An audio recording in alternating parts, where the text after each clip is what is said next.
The feminist discourse on global politics gained popularity in mid to late 1980s, because at the time a host of different writers began articulating the feminist philosophy, but at the same time a feminist theory for understanding global politics.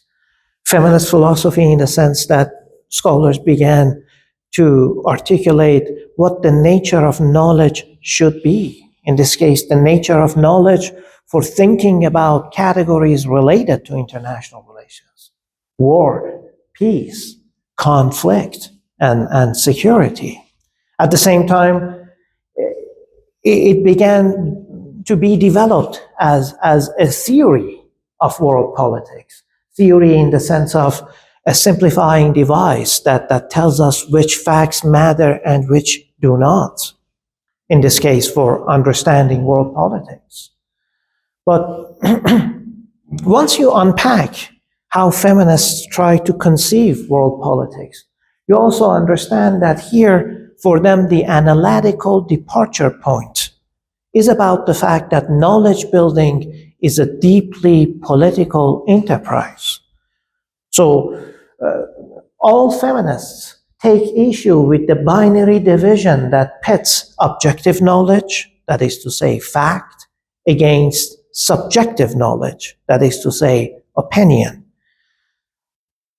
In turn, arguing for a relational understanding of knowledge production. Relationality simply means that knowledge must be produced in relation to another entity. In this case, time, space, and context. And so this idea of situated knowledge, by and large borrowed from Donna Haraway and her seminal work, she published it in 1983, situated knowledge, she called it. The privileging of a partial perspective, wherein she spoke about objective knowledge in reference to what she called a God trick. A God trick that is about producing knowledge that is from everywhere, but in fact, nowhere. So this situated knowledge also means that the researcher has a moral and ethical responsibility to be cognizant of the kind of knowledge that is produced and disseminated about global politics.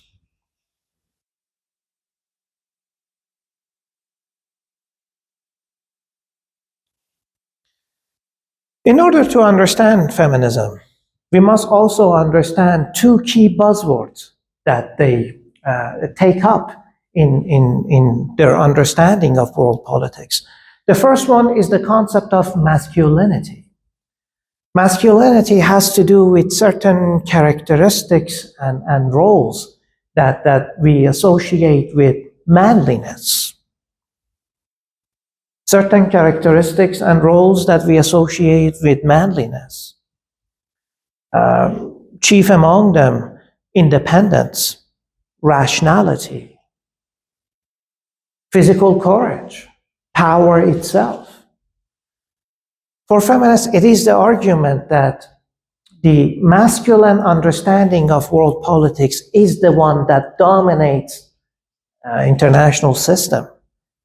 Dominating in the international system in the sense that the attributes that we ascribe to the characteristics of the state, independence, self-help, rationality, these are all socially constructed ideal type categories associated with masculinity. At the same time, the feminists take up the concept of gender, and by that they mean something quite specific, socially and culturally, and by implication symbolically constructed dichotomy is what they mean by the category of gender, that the understanding of world politics is a gendered type because it privileges masculinity and masculine attributes.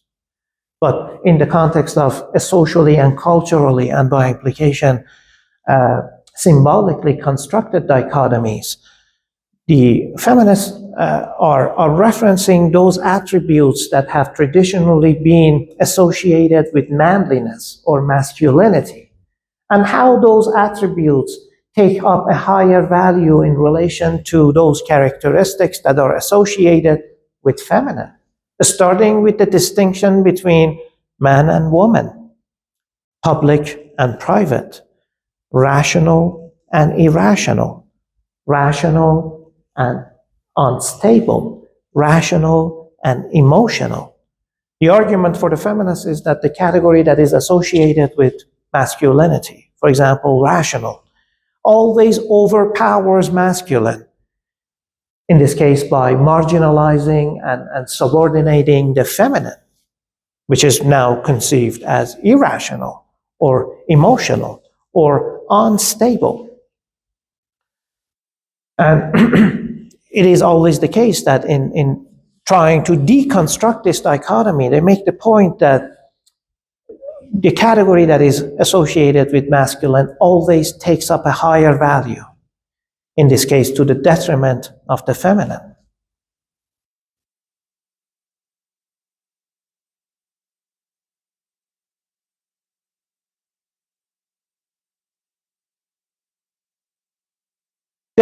One of the greatest contributions of feminism to studies of international relations has to do with how they problematize the category of war.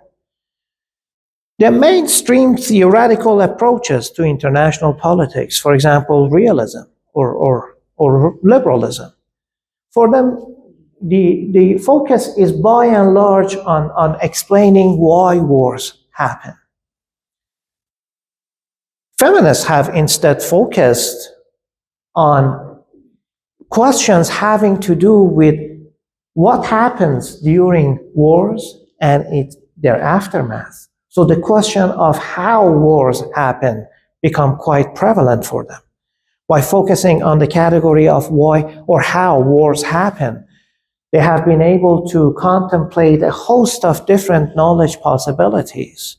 For example, by focusing on the question of wartime rape in places like former Yugoslavia or Rwanda, feminists have written about the fact that wartime rape have become a tactique and technique of war, in the process terrorizing women. But not just that, it is also about humiliating those males who are in charge of protecting them. Feminists have also been writing about the fact that there is perhaps an interrelationship between domestic violence and highly militarized societies. That if there is violence at the social level, it is because at the political level, in this case at the international level, there is also violence, and that there is a correlation among the two.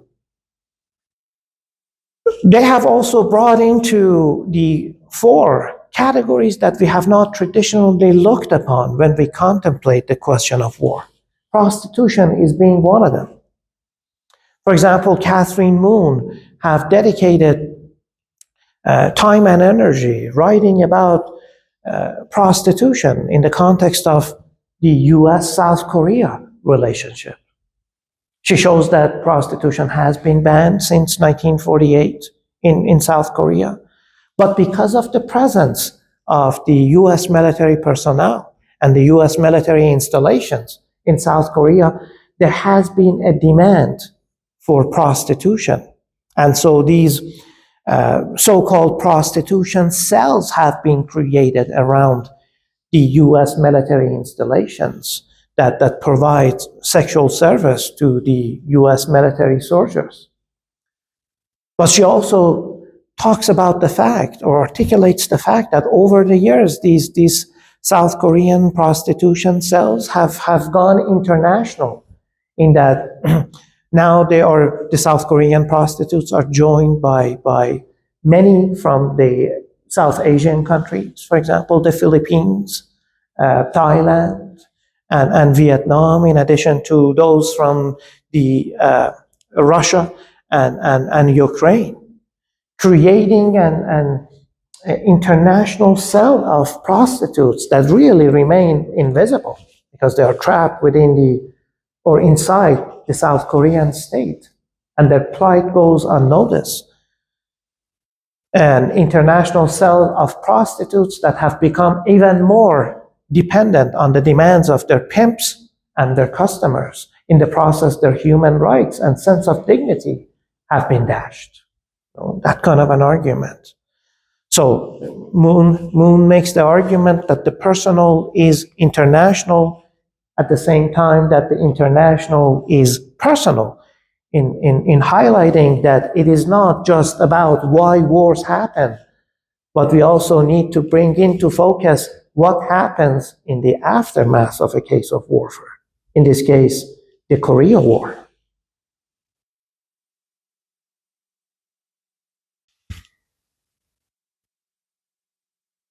In problematizing the category of war or warfare, that is to say, in trying to mitigate or avoid warfare, feminists have also taken issue with the concept of state.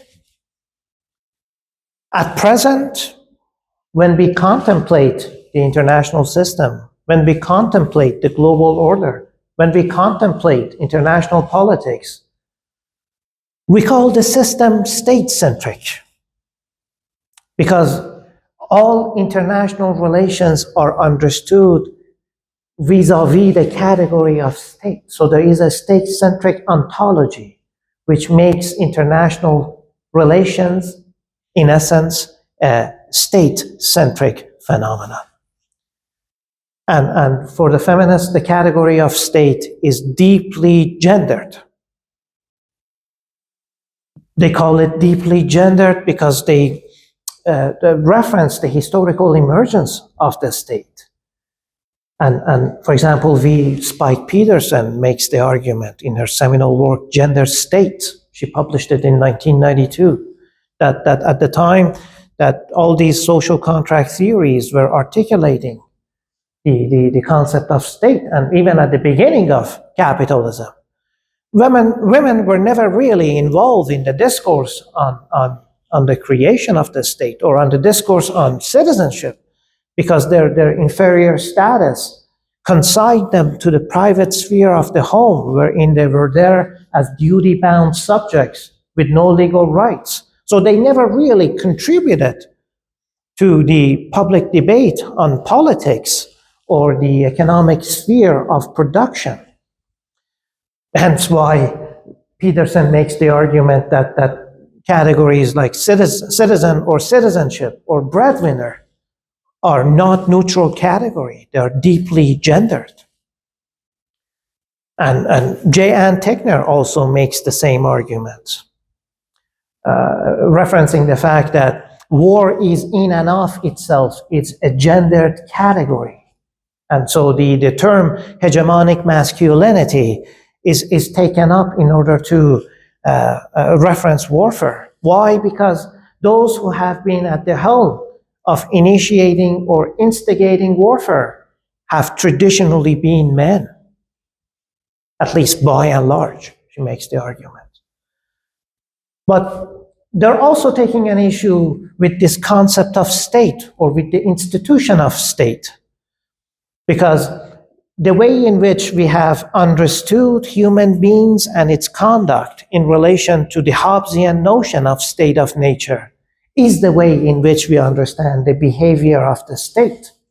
Hence, Kenneth Walt's argument is one of the founding figures or the leading figures of the realist school of thought in international politics. Hence, Kenneth Walt's admission that among states, state of nature is a state of war.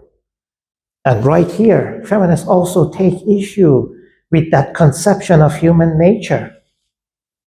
That conception of human nature, the way Hobbes created it, was predicated upon an objective type of knowledge. Hence, Hans Morgenthal's observation that International relations, like society in general, is governed by laws that have roots, by objective laws that have roots in state of nature.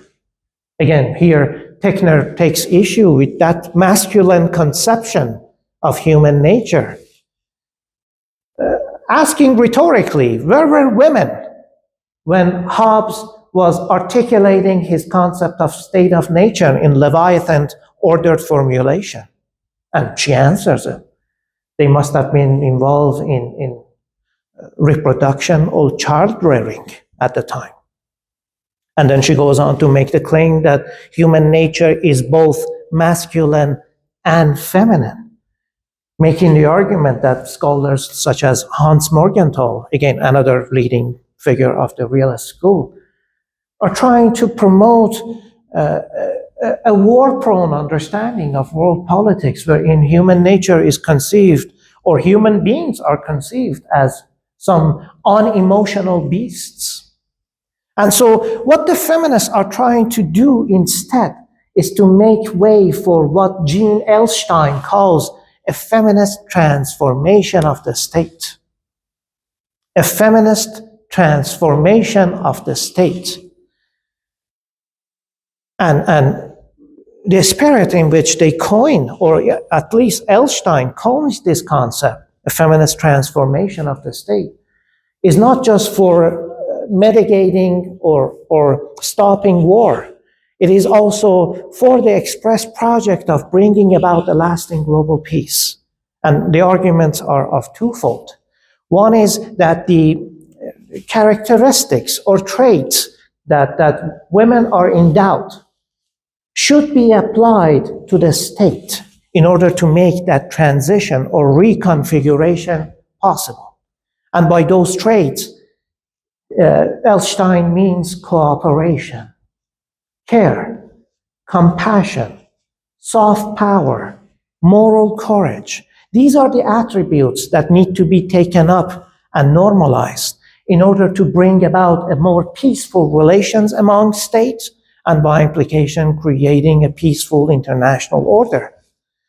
And the second one, or the second argument that they put forth, is that in order for this transformation to take place, we need more women at the helm of decision-making processes, both in local and global politics. One particular argument they advance is this motherist or maternalist argument, right here, which is predicated upon the logic that a mother who has dearly raised a child would never allow her offspring to be sacrificed on the battlefield, no matter what the cause is. And so the argument here becomes that mother must become, or must be, at the position of decision-making regarding policies having to do with warfare. And all in all, they promote quite the authentic understanding of international relations, at the same time that they're providing some viable solutions in order to achieve a lasting global peace.